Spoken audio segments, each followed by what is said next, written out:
Polio is one disease where none of us is really free until all of us are free.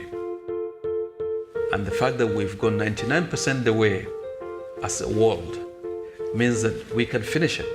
And if we do finish it, it will be a legacy that our own generation will live to be proud of.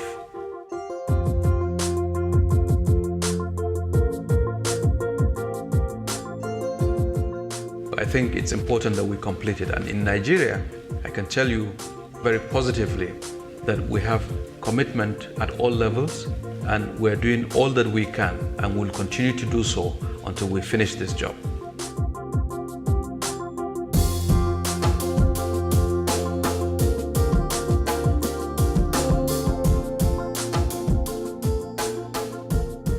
The gains that we've made with the polio eradication effort would be translated, I hope, in other vaccine-preventable diseases also, like measles or the childhood killer diseases. If there's one thing that the health system should do and do well, is to immunize its children, because vaccines are very cost-effective ways to stop diseases, and they're very cheap compared to the cost of treating children when they're ill or the loss of life that could result.